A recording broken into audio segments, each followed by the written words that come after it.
अस्सलाम वालेकुम students, class 10 और क्लास 9। आज हम अपने चैप्टर नंबर 4 का लास्ट टॉपिक स्टार्ट कर रहे हैं। ठीक है, हमारा लास्ट टॉपिक है। इसके बाद हम न्यूमेरिकल्स भी करेंगे और आप लोग इसको अच्छे से याद भी कर लीजिएगा।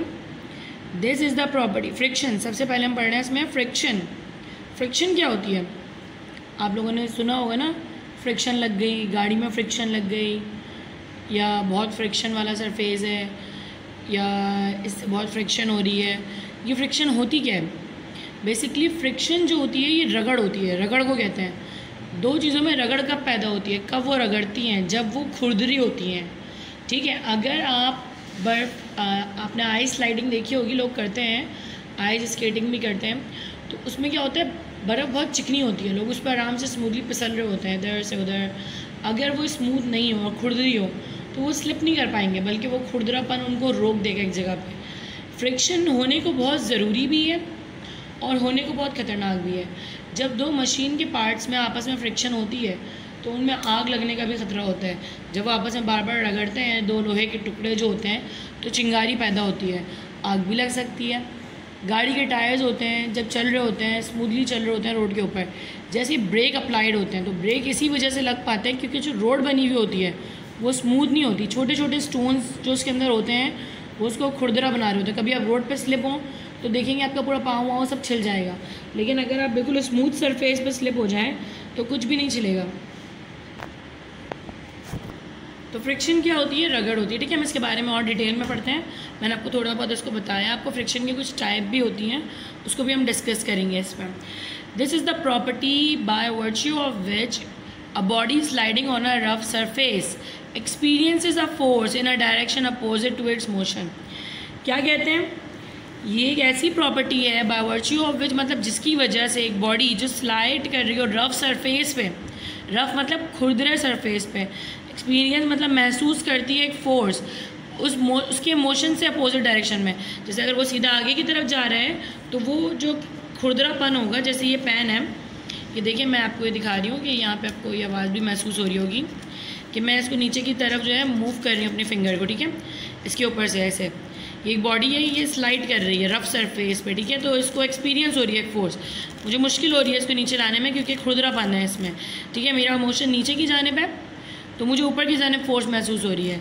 ठीक है, जो मुझे ऊपर रोकना चाह रही है, जिसकी वजह से आवाज़ पैदा हो रही है ये। लेकिन अगर मैं इसे स्मूथ सरफेस पे चलाऊँ तो उसको कुछ भी नहीं रोकेगा, ये देखिए स्लिप होता जाएगा। ठीक है, तो ये फ्रिक्शन होती है जो रगड़ पैदा करती है, रुकावट पैदा करती है। इसको हम यूँ भी लिख सकते हैं, the force which opposes the motion of a body is called friction. मतलब वो फोर्स जो किसी बॉडी की हरकत की मुखालफत करे या उसको रोके, वो क्या कहलाती है? Friction. This opposing force between the surface in contact is known as force of friction. और जो ये अपोजिट फोर्स होती है दो बॉडीज़ के राब्ते के दरमियान, वो क्या कहलाती है? Force of friction. सबसे पहली टाइप है इसकी contact friction. Contact friction arise when one solid object, solid मतलब जान वजूद रखने वाला, is sliding over another solid object. Contact friction कब होती है? जब एक सॉलिड ऑब्जेक्ट दूसरे सॉलिड ऑब्जेक्ट पे स्लाइड करे, लाइक दैट। सॉलिड, मेरा हाथ भी सॉलिड है, ये पेन भी सॉलिड है, तो ये आपकी कॉन्टैक्ट फ्रिक्शन है, जब दो बॉडी कॉन्टैक्ट में आती हैं। ठीक है, फ्लूइड फ्रिक्शन। फ्लूइड फ्रिक्शन क्या होती है? फ्लूइड फ्रिक्शन वो फ्रिक्शन होती है जब दो पानी की लहरें आपस में टकराती हैं। Fluid friction arise when a solid body move through a fluid. जब एक सॉलिड बॉडी फ्लूइड के ऊपर तैर रही हो तब भी फ्लूइड फ्रिक्शन होती है। फ्लूइड फ्रिक्शन जो है वो दो लेयर्स के दरमियान भी होती है, जिसे हम विस्कोसिटी कहते हैं, जो उसका गाढ़ापन होती है, उसको बहने से रोक रही होती है पानी को, वो भी कहलाती है। लेकिन इसमें आपको दिया हुआ है fluid friction arise when a solid body moves through a fluid. जैसे हम शिप पे जा रहे होते हैं और लहरें सामने से आ रही होती हैं। ठीक है, तो वो क्या होता है, हमारी शिप को रोक रही होती है आगे बढ़ने से, क्योंकि वो लहरें बिल्कुल सामने से आ रही होती हैं। तो हम कोशिश करते हैं हम उसी डायरेक्शन में मूव करें जिस डायरेक्शन में लहरें मूव कर रही हैं, तो ज़रा आसान होता है। लेकिन अगर हमें उससे अपोजिट डायरेक्शन में मूव करना पड़ता है, हमें अपना इंजन भी स्टार्ट करना होता है। लेकिन जब हम लहरों की डायरेक्शन में मूव कर रहे होते हैं तो अगर हम इंजन स्टॉप भी कर दें तो लहरें हमें खुद ही बहाती बहाती बाहर ले आती हैं। लेकिन उनके अपोजिट डायरेक्शन में जाने के लिए हमें अपने इंजन का इस्तेमाल करके फोर्स लगानी पड़ती है, क्योंकि उसको लहरें आगे बढ़ने से बॉडी को रोक रही होती हैं। ये आपकी फ्लूइड फ्रिक्शन कहलाती है। ये गैस और लिक्विड दोनों में होती है। अब कॉजेज़ क्या हैं फ्रिक्शन के? क्या क्या वजूहत हैं? ऑर्डिनरी सरफेस है projection and depression. Ordinary surface में भी प्रोजेक्शन और डिप्रेशन होती है, उभार और चढ़ाव। गिराओ। जैसे कहते हैं कुछ चीज़ उभरी हुई होती है, कुछ दबी हुई होती है। उभरी हुई तभी फ्रिक्शन होती है ना भाई, रगड़ लगने के लिए ऐसे ही खुरदरा होना पड़ता है। तो प्रोजेक्शन और डिप्रेशन, प्रोजेक्शन ऊपर निकला हुआ हिस्सा और डिप्रेशन नीचे दबा हुआ हिस्सा। ज़रूरी नहीं है कोई बॉडी उभरी हुई हो तो उसमें फ्रिक्शन हो, कुछ बॉडी ऐसे भी हो सकती हैं। देखिए ऐसे गड्ढा बना हुआ है, इसमें भी फ्रिक्शन होगी, अगर उभरी हुई हो या दबी हुई हो, दोनों तरह से फ्रिक्शन होती है। ठीक है, when such surface of two bodies are in physical contact, जब इस तरह का सरफेस दो बॉडी का फिजिकल कॉन्टैक्ट में आता है, the gross interlocking of projection and depression take place. तो प्रोजेक्शन और डिप्रेशन जो है वो इंटरलॉक हो जाते हैं कि प्रोजेक्शन डिप्रेशन में चला जाता है, डिप्रेशन प्रोजेक्शन के अंदर आ जाता है। इस तरीके से कहते हैं दोनों को फिलअप कर देते हैं, फिर इनको एक दूसरे के ऊपर से पिसालना बहुत मुश्किल हो जाता है, तो ये एक दूसरे में चिपक जाती हैं इस तरीके से, which oppose the relative motion, और इसी वजह से इनके मोशन को रुकावट महसूस होती है। अब देखिए हम आपको एक चीज़ समझाने की कोशिश कर रहे हैं, पहले आप इसको समझ लें कि लिमिटिंग फ्रिक्शन यहीं पे शुरू हो गई है उसकी एक्सप्लेनेशन। ठीक है, कंसीडर अ वुडन ब्लॉक, एक वुडन ब्लॉक है लकड़ी का, place on a horizontal surface, ये एक हॉरिजॉन्टल सरफेस पे, हॉरिजॉन्टल मतलब इस तरह से, जैसे टेबल है ऐसे हॉरिजॉन्टल सरफेस बोलेंगे। ठीक है, अगर मैं यूँ खड़ा कर दूँ तो ये वर्टिकल सरफेस है, और अगर ये यूँ लेटा हुआ है तो ये हॉरिजॉन्टल सरफेस है। हॉरिजॉन्टल सरफेस पे आपने इसको प्लेस किया, is attach to one end of a cord, फिर इसको धागे की एक डोरी से बांध लिया, while the other end of a cord is connected to a spring balance, और दूसरा एंड जो है वो स्प्रिंग बैलेंस हमने कनेक्ट किया हुआ है पता करने के लिए इस पर कितनी फोर्स लग रही है। ठीक है, पहला एंड जो है वो कहाँ से कनेक्टेड है, बॉडी से, और दूसरा स्प्रिंग बैलेंस से। वाइल फिर क्या लिखा हुआ है, if we apply force F on a block horizontally, अगर हम उस पर फोर्स लगाएं एफ ब्लॉक पे उसे खींचने में, we observe that initially it will not move, पहले शुरू में वो मूव नहीं कर रही है। If we increase the applied force, हम इंक्रीज़ कर देंगे फोर्स को, बढ़ा देंगे जोर को, then frictional force increase with the increase in applied force, तो जैसे ही आपने उसको खींचना शुरू किया तो रगड़ भी ज़्यादा बढ़ना शुरू हो जाएगी। ठीक है, इट इज़ तो कॉल्ड सेल्फ एडजस्टिंग फोर्स, जब तक वो मूव नहीं कर रहा है वो सेल्फ एडजस्टिंग फोर्स है। But if the body is on verge of motion, जैसे ही बॉडी हरकत करने लगी, then frictional force is maximum, वो लास्ट फ्रिक्शनल फोर्स थी उसकी जो उसको रोक सकती थी, it is called limiting friction, वो उसकी लिमिटिंग फ्रिक्शन होती है जब तक वो उसको हरकत करने से रोक रही होती है। वो लिमिट लास्ट फोर्स जो है जितनी हमने लगाई बॉडी मूव नहीं करी, और जिसमें मूव करने लगी उससे पहले वाली फोर्स, जैसे मैंने 4 न्यूटन की फोर्स दी तो बॉडी मूव नहीं करी, लेकिन 4 न्यूटन से ज़रा सी बढ़ाई बॉडी हिल गई, तो 4 न्यूटन जो है वो हमारी क्या हो गई, लिमिटिंग फोर्स हो गई जब तक बॉडी रेस्ट में थी। और 4 के बाद जैसे ही आप 5 पे आए बॉडी क्या हुई, मूव करना शुरू हो गई, तो 4 जो है वो हमारी लिमिटिंग फ्रिक्शन, मतलब 4 तक की फोर्स बॉडी रुके हुए बर्दाश्त कर सकती है।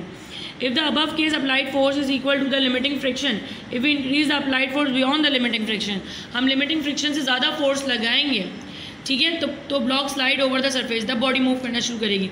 इन this case the applied force is greater than frictional force, और इसमें क्या हुआ, अप्लाइड फोर्स जो है कि फ्रिक्शनल फोर्स से बढ़ गई, लिमिटिंग फ्रिक्शन से बढ़ गई। लिमिटिंग फ्रिक्शन क्या है, 4, और आपकी जो अप्लाइड फोर्स है वो 5 है, तो यकीनन बॉडी मूव करेगी। We can better explain the whole procedure by following table and graph, इस टेबल और ग्राफ की मदद से आप इसे अच्छे से समझ रहे होंगे। जैसे ब्लॉक को खींचना शुरू किया है, स्प्रिंग बैलेंस लगा हुआ है, हमने स्प्रिंग बैलेंस के अंदर से गुजारी है रस्सी, खींच रहे हैं इसको, तो इससे पता लग रहा है कि कितनी फोर्स लग रही है। जब तक 4 न्यूटन थी ये बॉडी नहीं मूव करी थी, जैसे ही 4 से ऊपर हुई तो बॉडी मूव करने लगी। F is equals to 7 newton, F is equals to 4 newton, small F, ठीक है। Net force minus F is equals to M A which produce motion, net force क्या है, F is equals to M A. आपकी जो limiting friction है वो क्या है, स्मॉल एफ, और कैपिटल एफ आपकी फोर्स है।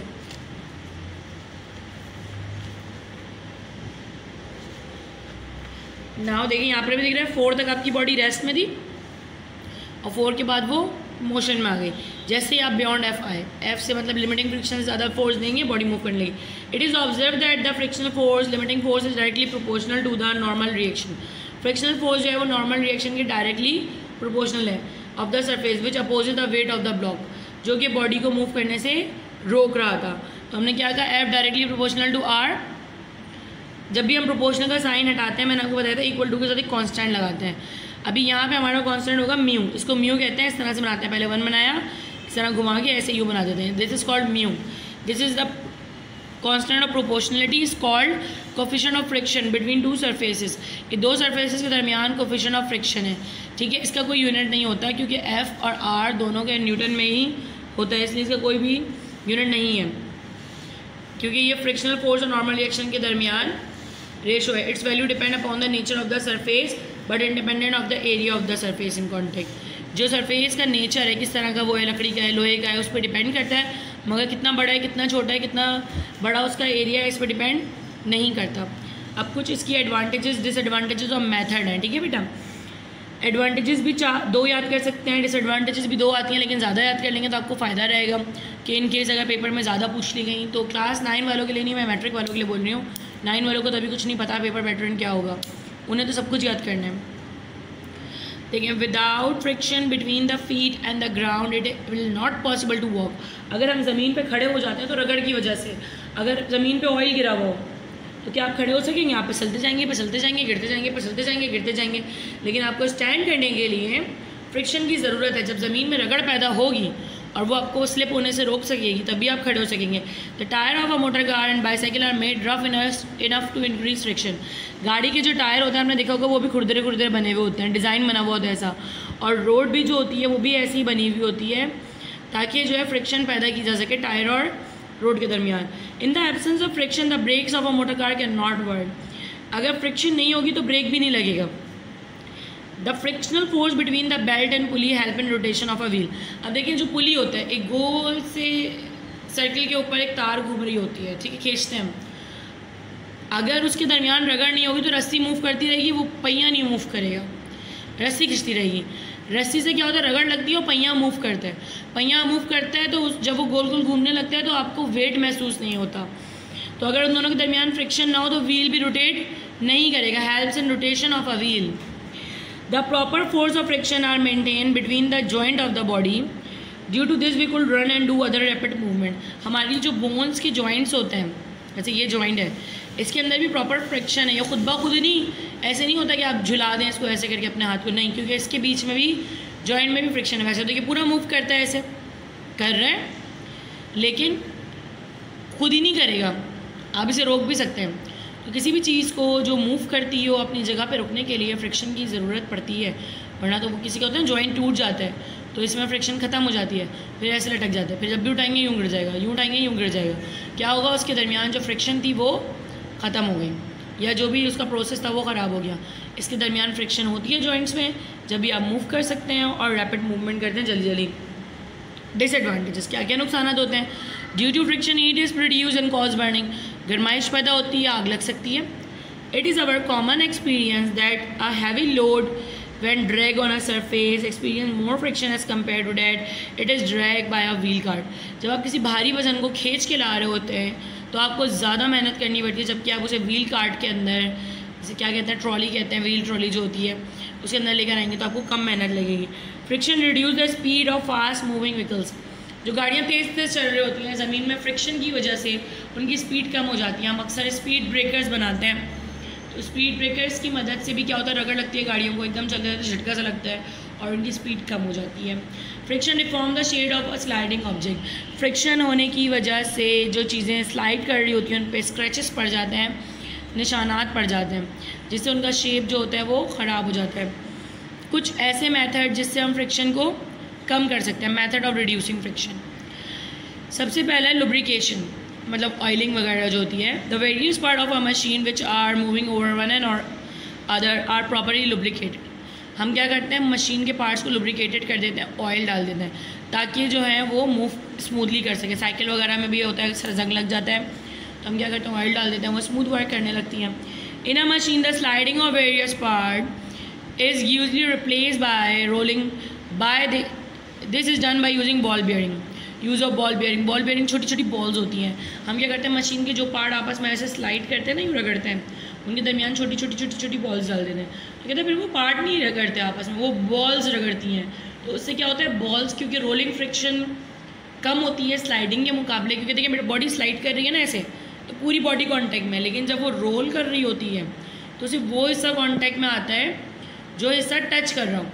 तो रोलिंग में कम हिस्सा कॉन्टैक्ट में होता है। बॉल होती है ना, उसमें सिर्फ निचला हिस्सा ज़मीन से टकराएगा, लेकिन अगर आप एक स्टोन को स्लाइड करवाएं तो वो नीचे का पूरा हिस्सा स्टोन का ज़मीन पर स्लाइड करेगा, मगर बॉल का सिर्फ वो हिस्सा जो नीचे होगा, बॉल पलटती जाएगी उसका हिस्सा चेंज होता जाएगा।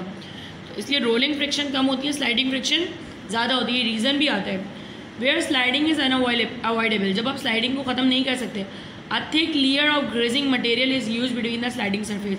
हम क्या करते हैं, चिकना ग्रीस का मटेरियल इस्तेमाल करते हैं, लुब्रिकेंट के अलावा ग्रीस भी यूज़ करते हैं, ग्रीस कर देते हैं बिल्कुल चिकना करके, ताकि मशीनें जो है वो आराम से काम कर सकें। The front of fast moving object, car, aeroplane, made oblong to minimise air friction. Oblong का मतलब क्या है, चोंच की तरह से, जैसे हमारा गाड़ी होती है उसकी भी इस तरह से आगे जो है निकली हुई होती है गाड़ी। एरोप्लेन आपने देखा होगा, वो भी इसमें भी पीक निकली हुई होती है इस तरीके से। तो जितने भी फास्ट मूविंग जो ऑब्जेक्ट्स होते हैं उसका जो फ्रंट वाला पार्ट होता है उसको ऑब्लोंग बनाया जाता है इस तरीके से, ताकि जो एयर फ्रिक्शन होती है, हवा का जो दबाव होता है सामने से पड़ रहा होता है, तो जब आप हवा की डायरेक्शन में चलते हैं तब तो आपको महसूस नहीं होता वो, लेकिन जब आपने सी व्यू पे देखा होगा, जब सामने से ब्रीज आ रही होती है तेज़ तेज़ और आप चल रहे होते हैं, आपको काफ़ी मुश्किल पेश आ रही होती है चलने में। इसी तरह अगर गाड़ियाँ भी चलें तो उनको भी काफ़ी मुश्किल पेश आए, लेकिन क्या होता है, गाड़ियों को ऑब्लोंग बनाया जाता है कि पहले उनका छोटा हिस्सा एंटर होता है फिर बड़ा हिस्सा, तो उनकी जो एयर फ्रिक्शन होती है वो पहले फ्रंट के पार्ट से टकराती है फिर आके उनसे टकराती है, तो क्या होता है, वो एकदम प्रेशर एक्सर्ट नहीं करती है, वो प्रेशर का दबाव जो होता है वो टूट जाता है, क्योंकि कुछ हिस्सा गाड़ी का आगे निकला हुआ होता है, पहले वो वाला पार्ट टकराता है, फिर जो दूसरा पार्ट है वो टकराएगा, तो ये हवा को क्रॉस करता हुआ निकल जाता है। अगर ऑब्लोंग नहीं बनाए तो गाड़ियाँ टकराएंगी और उन्हें काफ़ी प्रेशर महसूस होगा, इसीलिए उनको ऑब्लोंग बनाया जाता है ताकि उनको एयर फ्रिक्शन महसूस ना हो। अब हम इसके न्यूमेरिकल से स्टार्ट करेंगे, ठीक है, तो इसके न्यूमेरिकल स्टार्ट करते हैं। चैप्टर हमारा कंप्लीट हो चुका है।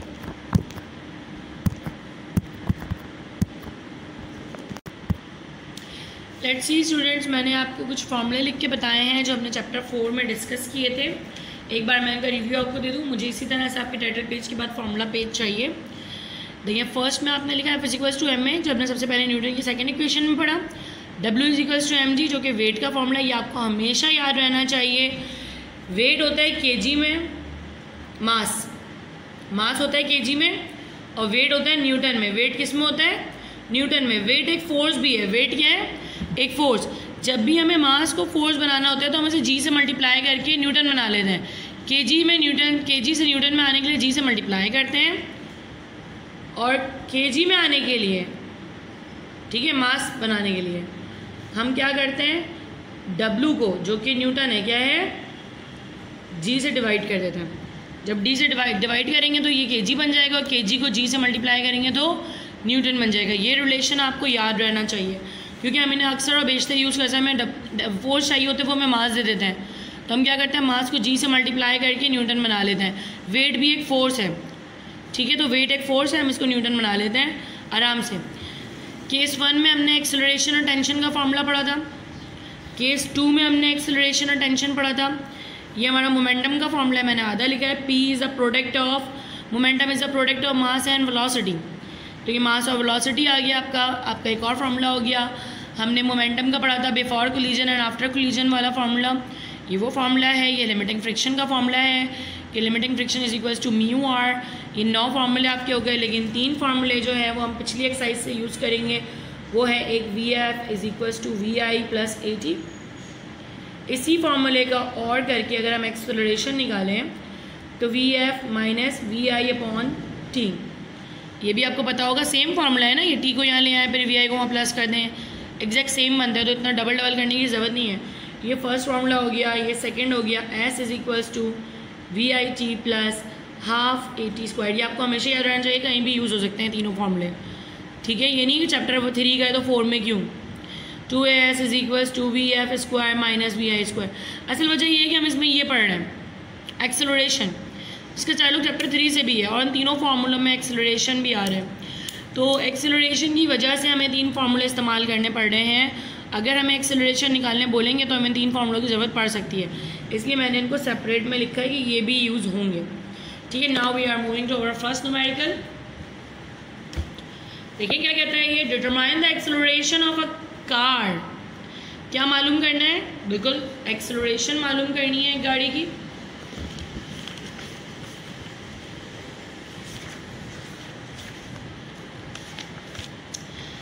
आपने डिटरमाइन करनी है एक्सेलरेशन ऑफ अ कार। तो मैं डेटा में सबसे पहले क्या लिख के बता रही हूँ आपको कि आपको निकालना है एक्सेलरेशन है, तो एक्सेलरेशन के आगे आप डाल दें क्वेश्चन मार्क। साथ साथ डेटा बनाने की आदत बहुत अच्छी होती है कि आप इसे मिस नहीं होते। एक्सेलरेशन डिटरमाइन करना है of a car of mass 900 kg। मास कितना होगा? बिल्कुल 900 kg। आपको m दिया हुआ है 900 kg। What when a net force 2700 newton एक्टोनेट। नेट फोर्स कितनी दी हुई है 2700, तो मैंने फोर्स की जगह लिखा 2700 न्यूटन्स। ठीक है, अब ये मेरा डेटा कंप्लीट हो चुका है, मैंने सोल्यूशन लिखा। होपफुली कि डेटा देखते ही आप लोगों को ये समझ आ गया होगा कि इसमें फार्मूला कौन सा लगना है। असल चीज़ तो यही है कि आप फार्मूला पहचानेंगे। फार्मूला क्या है, वी नो दैट फार्मूला क्या है, F = mm।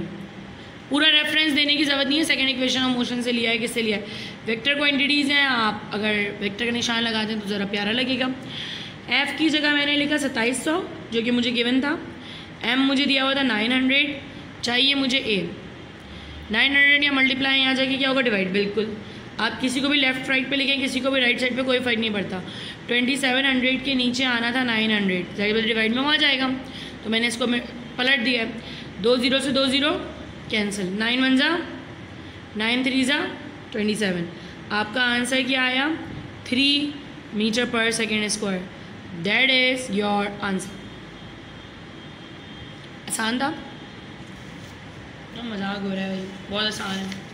Second, a car of mass 1000 kg। Car का मास कितना है 1000 kg।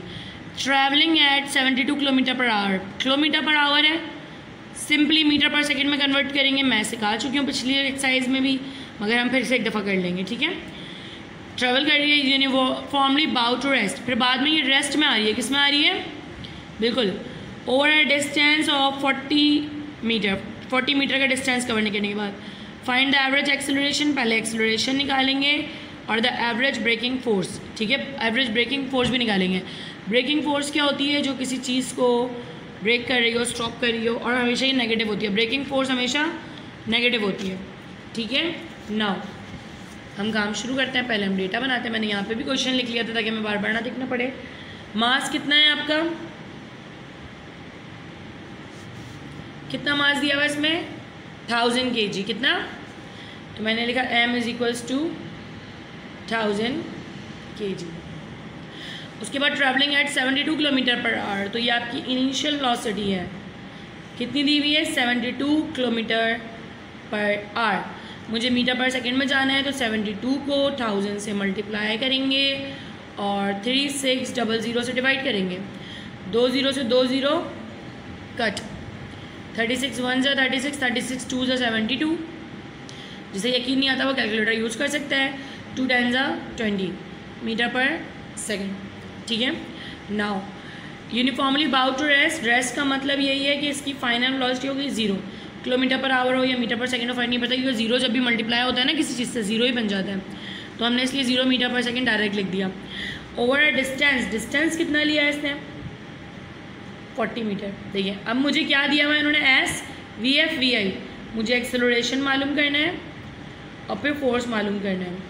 ठीक है, अब एक्सेलरेशन के लिए मेरे पास S VF VI है, फार्मूला कौन सा लगेगा। आप सोचे अपने सारे फार्मूले के पेज निकालिए और देखिए कौन सा फार्मूला लग रहा है जिसमें मुझे एक्सेलरेशन चाहिए। S VF और VI दिया हुआ है। ठीक है, वी नो दैट मेरे पर T नहीं है तो मैं टाइम डिपेंडेंट यूज़ नहीं कर सकती। फर्स्ट और सेकेंड इक्वेशन दोनों टाइम डिपेंडेंट है, हम थर्ड इक्वेशन यूज़ करेंगे। 2AS = VF² - VI²। ठीक है, A हमें पता नहीं है, 2 लिखा, A की जगह A रहने दिया, S की जगह 40 लिखा। VF मेरा 0 है, इसका स्क्वायर है, माइनस VI मेरा 20 है, इसका स्क्वायर है। 42 जा 80, 80A हो गया। ठीक है, 0 का स्क्वायर 0 होता है, माइनस 20 का स्क्वायर होता है 400। 80 या मल्टीप्लाई में आ जाके क्या होगा, डिवाइड।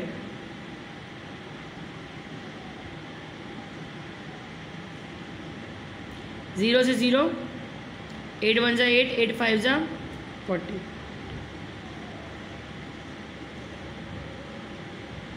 -5 मीटर पर सेकेंड स्क्वायर। आपका एक्सेलरेशन आ गया। ठीक है, अब ज़रा यहाँ पे मेरे पास स्पेस कम है।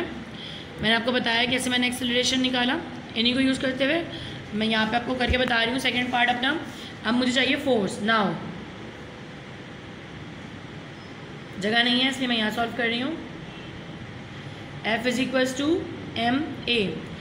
F मुझे निकालना है, M मेरे पास 1000 kg है, A मेरे पास आ गया -5, तो मैंने F को यूँ ही लिखा रहने दिया, M की जगह लिखा 1000 और A की जगह लिखा -5। 1000 को मल्टीप्लाई कर दें -5 से तो क्या हो जाएगा, -5000 newton. That is our braking force. ठीक है, नाउ हम न्यूमेरिकल नंबर 3 की तरफ मूव कर रहे हैं। अब बुलेट एक गोली है, ठीक है, जिसका मास है 50 ग्राम। ग्राम से किस में जाते हैं हम, केजी में। ग्राम यूनिट नहीं है, यूनिट केजी होता है। तो ग्राम से केजी में जाने के लिए आप 1 2 3 4 क्लास से सीखते हुए आ रहे हैं ये चीज़। इसे 1000 से डिवाइड करते हैं, किससे, 1000 से। Travelling with the speed of 15 metre पर सेकेंड स्क्वायर, सॉरी 15 मीटर पर सेकेंड, ये इसकी इनिशियल वेलोसिटी है। Penetrate into a bag of a sand, एक मट्टी के बैग में जाके गिरेगा ये। Uniformly about to rest in 5 second, rest में आ रहा है VF, 0 जाएगा 5 सेकेंड में। ठीक है, how for the bullet will penetrate into the bag of the sand, कि क्या कितनी एक्सेलरेशन से ये गया, the average force exerted by the sand, और जो एवरेज फोर्स लग रही है सैंड से वो भी आप बताएंगे। इसमें एक्सेलरेशन का फॉर्मूला लगेगा और इसमें फोर्स का। ठीक है, मैं आपको उसका डेटा बताती हूँ पहले। 4.3 हमारा डेटा बना रहे हैं हम। ठीक है, सबसे पहले हमें दिया हुआ था bullet of 50 gram. 50 gram bullet का मास है। ठीक है, मास कितना है, 50 ग्राम। ग्राम से इसे केजी में लेके जाएंगे, 50 को डिवाइड कर देंगे 1000 से, ये हो गया केजी। देखिए ये 3 0 है ना, यहाँ से 1 2 3, ठीक है, इस तरह कुछ बन जाएगा 0.050। ठीक है, एक 10 से डिवाइड करते तो 5 हो जाता है, ये 2 10 से डिवाइड करते तो ये 0.5 हो जाता, तो 3 10 से डिवाइड करते तो 0.050 हो जाएगा। ठीक है, ये हो गया आपका केजी में कन्वर्ट। ट्रैवल कर रहा है स्पीड से, तो ये इसकी इनिशियल वेलोसिटी है, क्या है, कितनी है, 15 मीटर पर सेकेंड। फिर बाउट टू रेस्ट हो रहा है तो VF कितना हो जाएगा, 0। ठीक है, रेस्ट में आने की वजह से इसकी वेलोसिटी हो गई 0। नाउ अब आपके पास दिया हुआ है टाइम, कितना टाइम दिया हुआ है, 5 सेकेंड। कितना टाइम है, 5 सेकेंड। 5 सेकेंड मालूम क्या करना है, एक्सेलरेशन ऑफ और the bag of sand penetrate करने में उस किस तरह से गई है वो, तो उसकी एक्सेलरेशन पूछी गई है और उसकी फोर्स पूछी गई है, तो फॉर्मूले वही लगेंगे। लेकिन एक्सेलरेशन के लिए हमारे पास है VF VI और T। सही है, VF VI और T, तो एक्सेलरेशन का अपना रिवायती फार्मूला लगेगा। सॉल्यूशन लिखा, वी नो दैट लिखा, फर्स्ट इक्वेशन ऑफ मोशन वाला formula, we know that acceleration बराबर होता है VF minus VI upon T है, ऐसे ही है। तो मेरा VF तो 0 है, अफसोस की बात ये, VI 15 है, T कितना है, 0.5 सेकेंड। ठीक है, नाउ एक्सेलरेशन हो गया -15 डिवाइडेड बाय 0.5। -15 को 0.5 से डिवाइड कर दें, कैसे करेंगे, तो इसका आंसर आएगा 30। देखिए मैंने ये याद नहीं किया हुआ, मैं बताती हूँ कैसे। 30 मीटर पर सेकेंड स्क्वायर, अच्छा सॉरी 0.05 है, मैंने 0.5 लिख दिया, 0.05 है। एक 0 यहाँ बढ़ रहा है तो एक 0 यहाँ भी बढ़ेगा। मैं आपको बताती हूँ, ये देखें, ये रहा -15, ये रहा 0.050। ये सब चीज़ें वैसे आपको आनी चाहिए, मगर हो सकता है कुछ बच्चों को ना आती हों, तो मैं आपको बता रही हूँ। नीचे ये पॉइंट था, मैंने पॉइंट हटाया, क्या लगाया, 1000, पॉइंट की जगह 1 और ये सारे नंबर 1000। अब ये आपका डिवाइड है, क्या है, डिवाइड से इस पर जब हम मल्टीप्लाई बनाते हैं हम इस नंबर को पलट देते हैं, 1000 ऊपर, पॉइंट ख़त्म हो चुका है, तो ये 2 0 जो है किसी काम के नहीं है, पॉइंट से पहले वाले, नंबर से पहले वाले, यहाँ आ गया 5 0। ठीक है, 0 से 0 कट, 5 1 जा, 5 3 जा और 300 जा -300। ठीक है, मैंने इस तरीके से सॉल्व किया, क्योंकि एक्सपर्टीज़ होती है सबकी अपनी अपनी, तो आपको भी ज़रा टाइम लगेगा ये करने में। अगर देखिए नीचे 0.5 होता, क्या होता, मैं आपको एक और बात बता रही हूँ, अगर 15 के नीचे 0.5 होता तो मैं कहती 0.5 का मतलब होता है 1/2, पता है ना आपको ये बात। तो 1/2 डिवाइड में है तो मल्टीप्लाई में तो 2/1 ही आना था। जैसे कि आप देखें पॉइंट हटाएंगे हम तो 5/10 हो जाएगा, ये पॉइंट हटाया नीचे 10 लगा दिया, तो 5 1 5 5 2 10। जब मैंने इसको पलटा तो ये क्या हो जाएगा 2 ऊपर और 1 नीचे, तो डायरेक्टली ये 30 हो रहा था, इसलिए मैंने इसको डायरेक्ट 30 कर दिया था। जब भी हम हाफ से डिवाइड करते हैं ना 0.5 से तो नंबर डबल हो जाता है, ठीक है।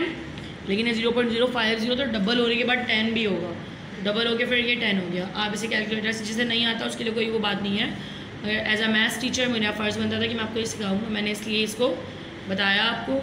जिन बच्चों को ये नहीं आ रहा है वो इसको खुद भी कर सकते हैं। मैं इसको ज़रा एक दफ़ा क्लियर करके लिख दूँ क्योंकि यहाँ ये क्लियर नहीं आ रहा है। -15 डिवाइडेड बाय 0.050, ठीक है। मैंने यहाँ से कट करके इसको यहाँ लिख दिया क्योंकि प्रिंट आ रहा था यहाँ। नाउ अब हम इसका सेकंड पार्ट करेंगे एफ़ वाला कि now F is equals to M A, हमें निकालना भी एफ़ ही है। एम हमें दिया हुआ है 0.050 मल्टीप्लाई बाय -300। जब हम इन दोनों को मल्टीप्लाई करेंगे तो हमारे पास आंसर आएगा -15 न्यूटन, ठीक है। आप इसको करके देख लें मल्टीप्लाई, इसका आंसर यही आएगा -15 न्यूटन। माइनस साइन शो कर रहा है कि फोर्स जो है वो अपोजिंग फोर्स है, ठीक है। नाउ अब हम न्यूमेरिकल नंबर 4 करने जा रहे हैं। क्या कहते हैं numerical number 4? A force of 120 Newton. कितनी फोर्स है? 120 न्यूटन की। Act on a stationary body for 4 second, ठीक है। स्टेशनरी बॉडी का मतलब बॉडी रुकी हुई है, तो आपकी इनिशियल वेलोसिटी क्या हो जाएगी 0 and the body acquires a velocity 36 metre पर सेकेंड। ये final velocity. Calculate the mass of the body. आपने मास निकालना है, आपको फोर्स दिया हुआ है, दोनों वेलोसिटीज दी हुई हैं, टाइम दिया हुआ है, तो सबसे पहले आप क्या निकालेंगे? एक्सेलरेशन। एक्सेलरेशन के बगैर मास नहीं हो सकता, लेकिन आपको फोर्स दी हुई है, मैं डेटा बना के बता रही हूँ, करेंगे आप इसको खुद ही। आपको फोर्स दी हुई है कितनी? 120 newtons. Act on a stationary body. Stationary का मतलब है इनिशियल वेलोसिटी 0 मीटर पर सेकेंड फॉर 4 सेकेंड। टाइम कितना है? 4 सेकेंड। एक्वायर ऑफ वेलोसिटी लिखा हुआ है, फाइनल वेलोसिटी कितनी होगी? 36 मीटर पर second. Calculate the mass. Mass आपने कैलकुलेट करना है, लेकिन F is equals to m में होता है, ए के बगैर एम नहीं हो सकता। तो सबसे पहले आप जो है किसका फॉर्मूला लगाएंगे? बिल्कुल ए का। वी नो दैट ए के लिए 3 फार्मूले होते हैं, इसमें सबसे पहले आपका रिवायती फार्मूला ही लगेगा। A is equals to v f minus v i upon t. ये आपका ए का फॉर्मूला है, इसको आप खुद सॉल्व करेंगे, आप वैल्यूज़ रख के, मैं नहीं करवा रही इसको आपको। यहाँ से आपको ए मिल जाएगा, फिर आप नाउ करके सेकंड फार्मूला अप्लाई करेंगे, F is equals to M a मिल गया, एफ मिल गया, जो भी ए की वैल्यू होगी वहाँ से डिवाइड होगी तो आप एम निकाल लेंगे। ये आपने खुद करना है, ठीक है। मैंने फिर भी समझा दिया है, कोशिश कीजिएगा कि आप इसे खुद कर लें। अब हम करेंगे numerical number 5। A gun of mass 20 kg। Gun का मास कितना है? 20 kg गन का मास है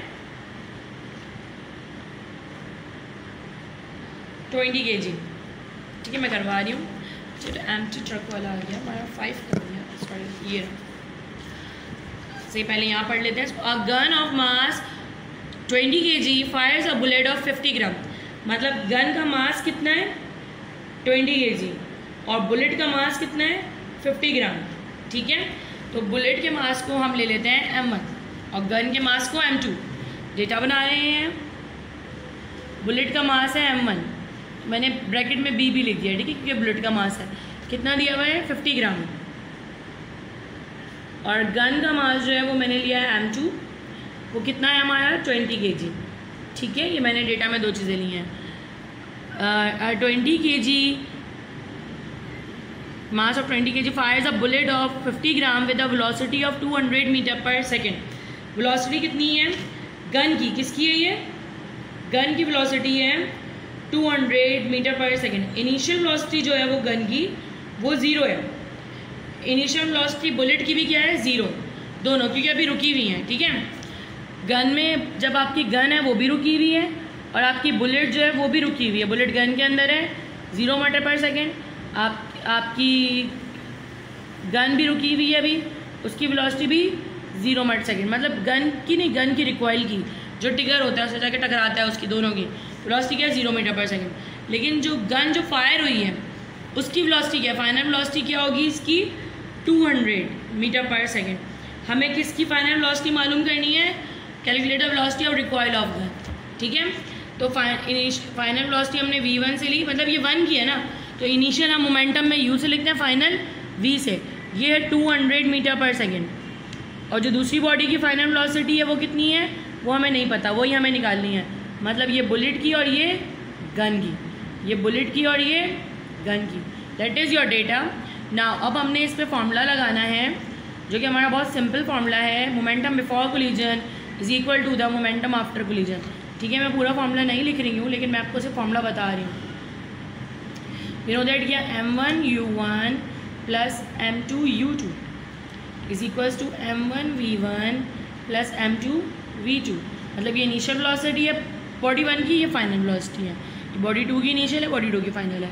मास m1 क्या है आपका 50 ग्राम, ग्राम को किस में कन्वर्ट करते हैं kg में, तो 50 को डिवाइड कर देंगे किससे 1000 से, ये हो जाएगा आपका 0.050 kg। ठीक है, जब हम इसे डिवाइड करते हैं तो यही इसका आंसर आएगा 0.05। बात का 0 लगाएं नहीं लगाएं ये आपकी मर्ज़ी होती है, 0.05 हो गया ये। ठीक है, नाउ अब मैंने यहाँ लिखा 0.05 u1 मतलब 0। ठीक है, m2 क्या है आपका 20 और ये 0, फिर m1 क्या है आपका 0.05 मल्टीप्लाई बाय 200 और m2 क्या है आपका 20 और ये रहा v2। ठीक है, मैंने सब वैल्यूज़ पुट कर दी। 0 का मतलब है ये भी 0, 0 का मतलब है ये भी 0, तो इस तरफ 0 रहा। इन दोनों को मल्टीप्लाई करें, 0.05 को 200 से जब मल्टीप्लाई करेंगे तो आपके पास आंसर आएगा 10 प्लस 20 v²। ये 10 या प्लस है वहाँ जाके क्या होगा -10।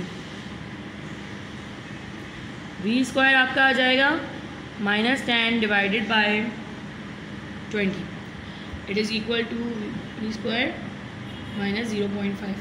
माइनस इसलिए नहीं, वेलोसिटी की डायरेक्शन किसी भी तरफ होगी तो डायरेक्शन शो कर रहा है, वेलोसिटी में माइनस प्लस से कोई फ़र्क नहीं पड़ता। तो हमने इसको v का खाली क्या दे देंगे 0.5 मीटर पर सेकेंड। आपने पीछे कहीं नहीं पढ़ा कि वेलोसिटी माइनस में होती है।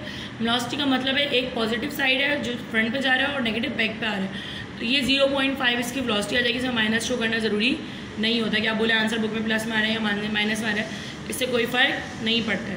ठीक है, होपफुली आपको समझ में आया होगा। न्यूमेरिकल ईजी था। आप हमेशा याद रखें कि जब भी रिक्वायर ऑफ गन वाला न्यूमेरिकल आएगा उसे हमने मोमेंटम के फॉर्मूले से करना है।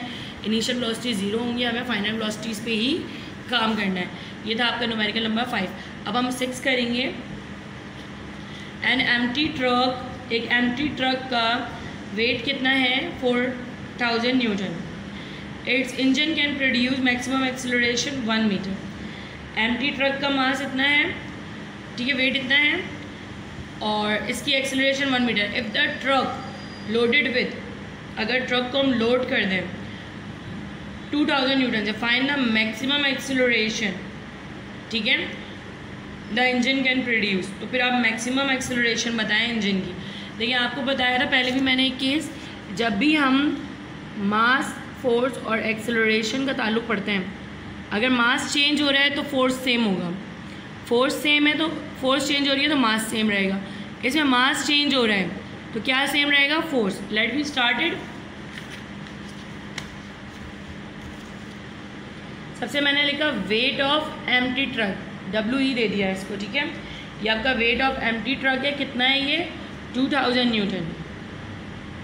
इससे मैंने मास ऑफ एम्प्टी ट्रक निकाला, ME निकाला, मतलब mass of empty truck. Empty के लिए का वर्ड हम यूज़ कर रहे हैं। इसका मतलब है 20,000 को डिवाइड कर दें 10 से, 2000 को, तो ये हो गया 200 kg। ठीक है, मैंने इससे निकाला। फिर वेट ऑफ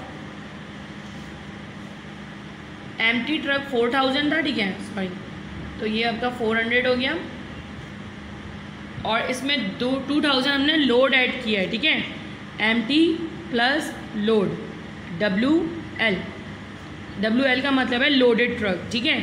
तो एम्प्टी ट्रक का वेट था 4000 और लोड आया 2000, तो ये हो गया टोटल कितना 6000 न्यूटन। ठीक है, तो जब मैंने ML निकाला मतलब मास ऑफ लोडेड ट्रक, तो मैंने 6000 को डिवाइड कर दिया 10 से, तो मेरे पास आ गया 600 kg। ये मेरा मास ऑफ एम्प्टी ट्रक है और ये मेरा मास ऑफ लोडेड ट्रक है। मैंने इनके वेट से निकाला, मुझे वेट दिया हुआ था ये 4000 एम्प्टी ट्रक का और उसमें 2000 लोड डाला, तो एक ना लोडेड ट्रक का वेट उसके वेट में ऐड हो जाएगा लोड का, तो वो 6000 हो गया। नाउ मैंने अब इसको निकाल लिया, ये एम्प्टी ट्रक और ये लोडेड ट्रक का वेट हो गया, मास हो गया। वेट से मैंने मास निकाला, मैंने आपको बताया था वेट से मास में आने के लिए हम उसको G से डिवाइड करते हैं। G बराबर होता है किसके 10 के। मैं यहाँ लिख दूँ एक दफ़ा कि M is equals to W upon G, M is equals to W upon G। W को किससे डिवाइड किया G से, G 10 लिया हमने यहाँ पे। ठीक है, ये हो गया आपका ये। अब आप कहते हैं force applied by engine on unload and load truck is same. जो फोर्स है on loaded and unloaded truck is same, दोनों पे फोर्स क्या है सेम, मतलब F एम्प्टी और F लोडेड, मतलब एम्प्टी और लोडेड ट्रक पे सेम है। F is equals to MA, F is equals to MA, ये एम्प्टी और ये लोडेड। ठीक है, हमें लोडेड ट्रक की एक्सेलरेशन मालूम करनी है। एम्प्टी का मास कितना है 400 kg, एम्प्टी की एक्सेलरेशन कितनी है 1 मीटर पर सेकेंड। ये मैंने डेटा में नहीं लिखी थी, ये हमारा सोल्यूशन भी है और डेटा भी है। ठीक है, तो मैंने डेटा में ये नहीं लिखा है, मैं आपको डेटा यहाँ पे बना के दे देती हूँ। ठीक है, यहाँ से मेरा सोल्यूशन है, असल में थोड़ा कॉम्प्लिकेटेड है तो इसलिए डेटा नहीं बनाया मैंने। Weight of empty truck data है ये। एम्प्टी ट्रक का वेट आपका है 4000 न्यूटन, लोड कितना है 2000 न्यूटन। ठीक है, और आपके पास एक्सेलरेशन ऑफ एम्प्टी ट्रक कितनी है 1 मीटर पर सेकेंड। आपने मालूम क्या करना है acceleration of loaded truck, that is your data. ठीक है, यहाँ से हमारा सोल्यूशन है कि हमने सबसे पहले जो है एम्प्टी का, आप चाहें तो वर्डिंग में भी लिख सकते हैं कि वेट ऑफ एम्प्टी ट्रक, ठीक है, mass of empty truck, weight of loaded truck. सही है, आपने वेट ऑफ लोडेड ट्रक निकाला कैसे, एम्प्टी ट्रक में लोड ऐड करके, फिर मास ऑफ लोडेड ट्रक निकाला आपने। आप इसको वर्डिंग में भी लिख सकते हैं, आप चाहें तो वर्डिंग में लिखें, मैंने सैम्पल में लिखा है। Force on loaded and unloaded truck is same, loaded और अनलोडेड की फोर्स सेम है, तो मैंने एम्प्टी ट्रक और लोडेड ट्रक का जो है F is equals to MA किया। यहाँ मैंने एम्प्टी ट्रक का मास और एक्सेलरेशन लिखा, यहाँ मैं लोडेड ट्रक का मास लिख रही हूँ जो कि 600 है, एक्सेलरेशन तो हमें निकालना है। यहाँ 400 वन जब 400, 600 में मल्टीप्लाई है, यहाँ के क्या होगा डिवाइड, आपको मिल रहा है एक्सेलरेशन ऑफ लोडेड ट्रक। ये AL लिखा है मैंने, L फुट स्टेप पे लिखा है इसके। 2 0 से 2 0 कट, 2 2 4, 2 3 6, 2/3 आ रहे हैं। 2/3 का मतलब है 2 को 3 से डिवाइड कर दीजिए, तो आंसर आएगा 0.66 मीटर पर सेकेंड स्क्वायर।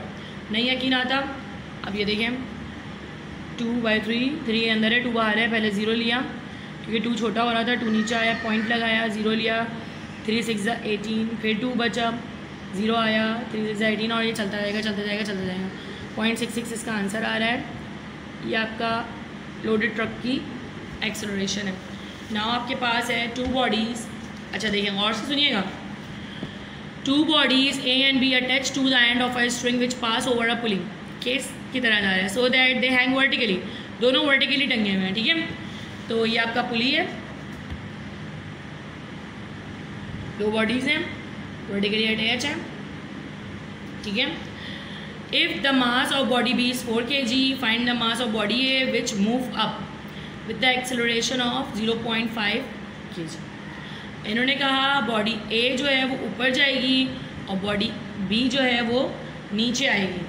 ठीक है, तो जो बॉडी नीचे है वो आपकी M1 है, बॉडी B आपका M1 है, बॉडी A आपका M2 है। ठीक है, कि हम M1 ग्रेटर देन M2 लेते हैं, इसलिए हमने M1 लिया, जो ऊपर जाएगा वो M2 होगा, इसलिए हमने इसको B लिया, इसको A लिया। ये देखें मैंने M1 लिया इसको क्योंकि ये नीचे आएगा, ये आपका 4 kg है, और M2 विच मूव अप, जो अप हो रहा है वो हल्का होगा, जो नीचे आ रहा है वो भारी होगा ना भाई।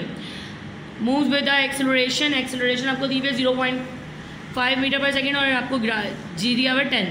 चलिए मैं स्टार्ट करती हूँ। यहाँ पे मैंने सोल्यूशन लिखा, मैंने m1 माना है b को क्योंकि b नीचे आ रहा है, ठीक है। m1 आपका है 4 kg, m2 आपने निकालना है, ठीक है, क्योंकि वो ऊपर जा रहा है, कम है, m2 को हमेशा हम कम वाला रखेंगे। a आपको दिया हुआ है 0.5 मीटर पर सेकेंड स्क्वायर और g आपको दे दिया है 10 मीटर पर सेकेंड स्क्वायर। हमें एक्सेलरेशन का फॉर्मूला लगाना है, किसका, सॉल्यूशन लिखा, वी नो दैट लिखा, टेंशन का केस 1 देखा,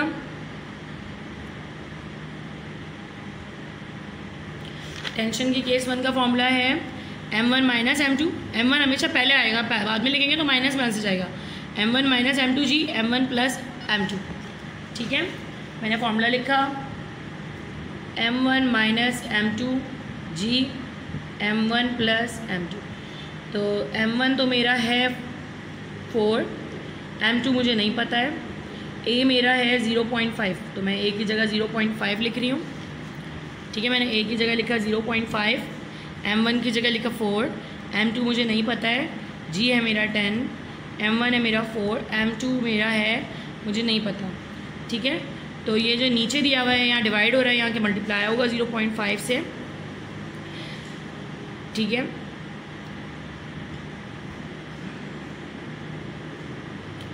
यह आ गया आपका 4 प्लस m2, यहाँ 4 को मल्टीप्लाई कर लें, 4 10 40, m2 10 10 m2। मैं यहाँ भी मल्टीप्लाई करती हूँ, 0.5 4 8 हो जाएगा, 0.5 मतलब है आधा, डबल हो जाता है हमेशा 0.4 से मल्टीप्लाई होके, और ये 0.5 m2, और ये रहा आपका 40 और ये रहा आपका 10 m2। यहाँ माइनस है, यहाँ के प्लस होगा, ये यहाँ प्लस है, वहाँ जाके माइनस होगा। ये आपका 10 m2 यहाँ आ रहा है, प्लस 0.5 m2 यहाँ मौजूद है। 40 है आपका, 40 में से माइनस कर देंगे 8, आपका हो जाएगा 32, ठीक है। और यहाँ आपका हो जाएगा 10.5 m2, ठीक है। फिर 10.5 m2 जो है आपका यहाँ के डिवाइड हो जाएगा।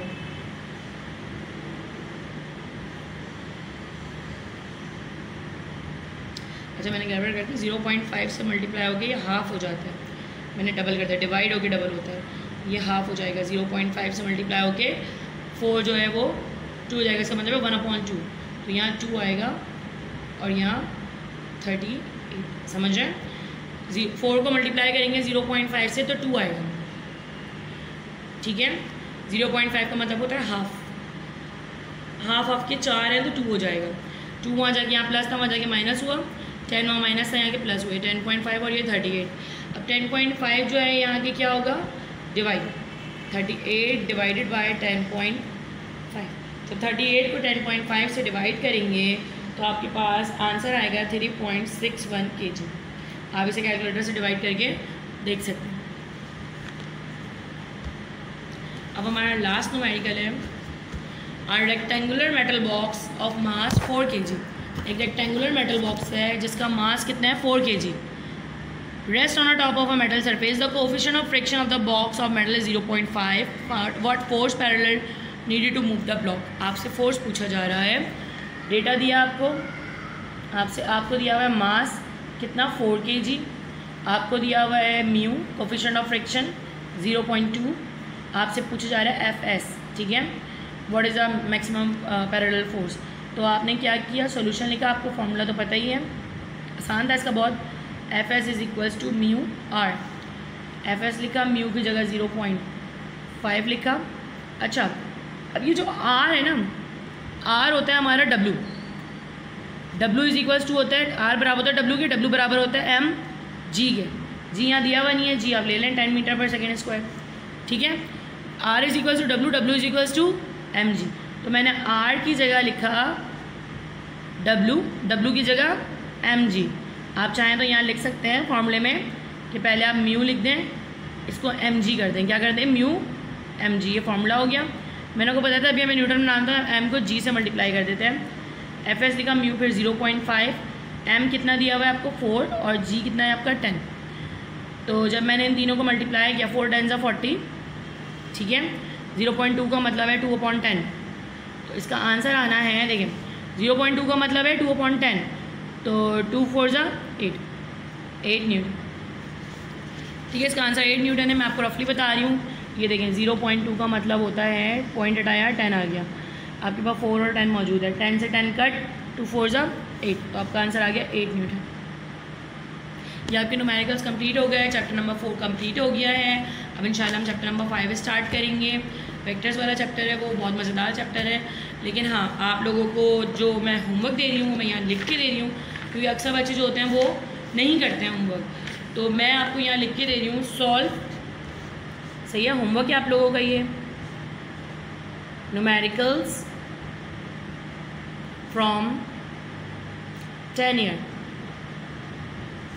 Of chapter number 3 and 4। ये आपका असाइनमेंट है, आप लूज पेजेस पे करके जमा करवाएंगे मुझे, ठीक है, ऑन लूज पेजेस, और आप ये स्कूल में सेंड कर देंगे, तो मैं इसको चेक करूँगी ताकि मैं आपको बता सकूँगी आपको आया या नहीं आया। प्लीज़ इसको खुद कीजिएगा, ठीक है। थैंक यू सो मच, अल्लाह हाफ़िज़।